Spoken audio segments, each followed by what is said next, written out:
Hi guys, today I just want to talk to you about solar power. As you can see at the top here, there's three panels. The first one is 170 watt and the second one's 150 watt. Now the third one, it's only a 10 watt, but that's nothing to do with what we're doing today. That's connected to my wind turbine up there.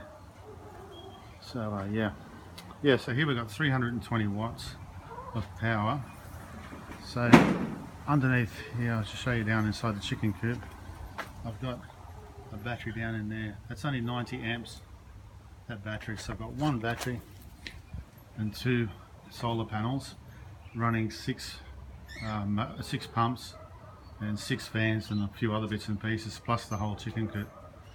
Now come back here, I've got, here's my solar charge controller. A bit hard to see, but even though it's cloudy now, it's still putting out 0.4 of an amp. But on the other side you can see there's 2.3 going out. Up the top it's 11.6, 11.7 volts. Don't worry about the bottom reading because that changes when the pumps turn on. So it's using about 2.3 amps. So 2.3, that's roughly what I'm using all the time. Now the reason it can all work like this, I'll take up the back and I'll show you. A lot of people, what they do is they buy these 12 volt pumps and they're using about 3 to 4 amps of power. Now if I was going to do that, I would end up needing another 2 solar panels, 150 watt, and probably at least another battery to have 2 batteries wired together, give me 180 amps per hour.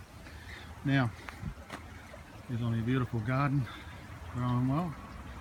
Now I'll just give you a look at a pump that I'm using. Now not many people probably don't know this, but I'm using solar pumps and probably a lot of people don't know about them. So let's get one out here and I'll show you. Let's close that lid a bit. And here it is. That's how big it is. Look how tiny it is. Now the thread on it, it's ½ inch, or in metric it's 15 mil. It's only 15 mil plumbing PVC goes straight onto it.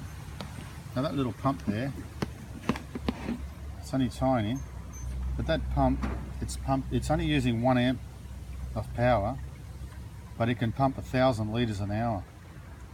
So it works really, really well. So that's how I get everything to run.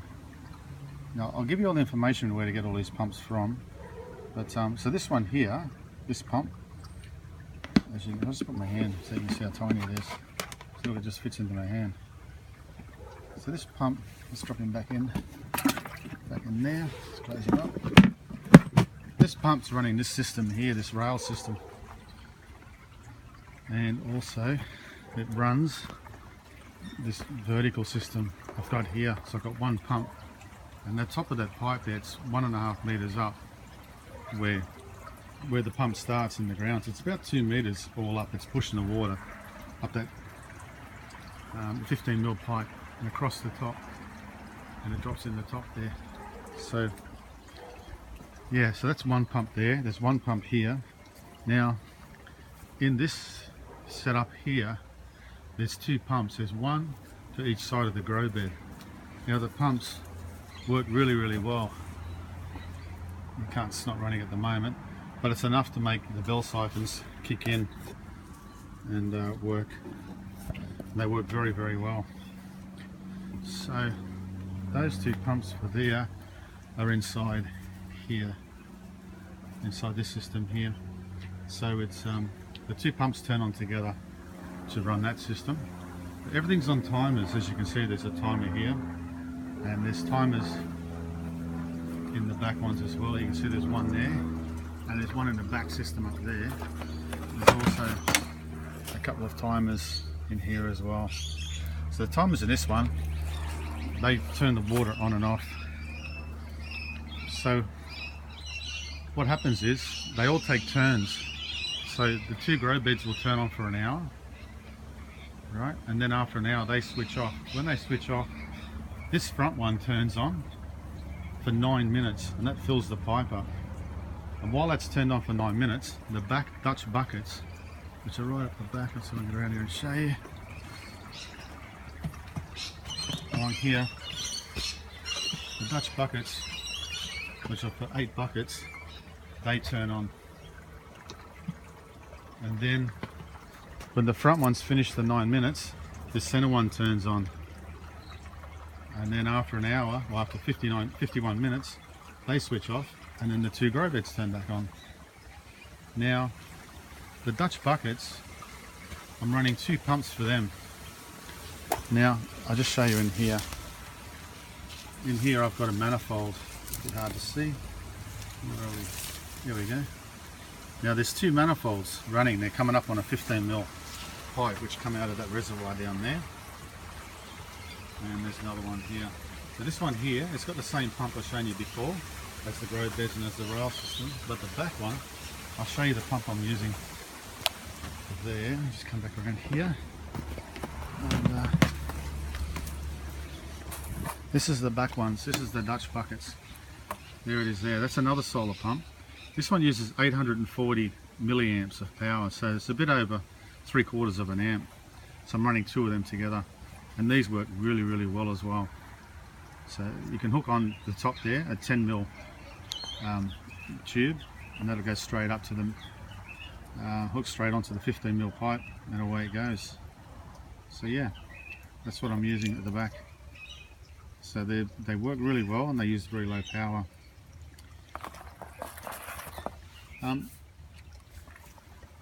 Yeah, so that's how I get around everything. So at any given time, there's only 2.5 amps running at any given time.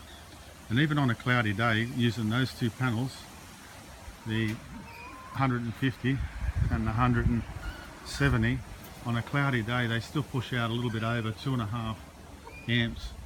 So by doing that, even on a cloudy day, I never run short of power. I've got no backup system here. It just all runs on its own, and I haven't had a problem except the other day when the chickens bit through one of the wires of the hooked up to the solar panel. It all died, but besides that, I connected it up and it's all screaming along again. So yeah, it never misses a beat. And you can see the other electrical things that I'm running here. So I'm running digital thermostat switches.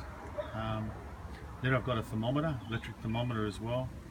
I'm running little fans in there as well, cooling fans. See, they're 40mm, 20mm thick cooling fans. I've got one in there, and there's one in this system as well. This one's a bit more complicated because I've got an 8-pin relay down the bottom, and the 8-pin relay turns the switch around for the motorized ball valve to release the water. But this one here's got a thermostat, a temperature thermostat, sorry, down the bottom, and up the top it's got a fan.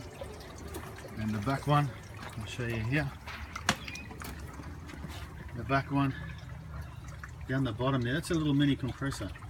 Now you have to keep your power down, so that compressor turns on when all these 2 turn on, and just aerates the air inside the tank. And I've also got another one of those. I'll show you down in here, down the bottom. There's one right there as well.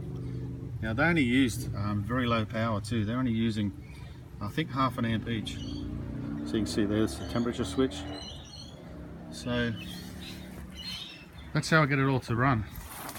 So it all just takes turns, you know. The grow beds, and the front one and the back one. And when the front one's turned off after 9 minutes, then the back one starts.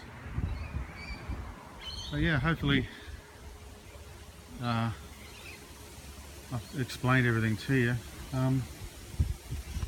Yeah, this one here also has got an 8-pin relay down the bottom. That's to operate the door. The door automatically opens and closes. When it gets to about 15 degrees, it closes. When it gets to 18, it opens. Between 15 and 18, up the top, I've got 3 computer fans up there, 120mm fans, and they all go in one direction and blow the air through before the lid actually opens. Yeah, so with everything running, I never run out of power. So there you go, that's running all of that just on 2 panels and 1 battery. Yeah, thanks for watching.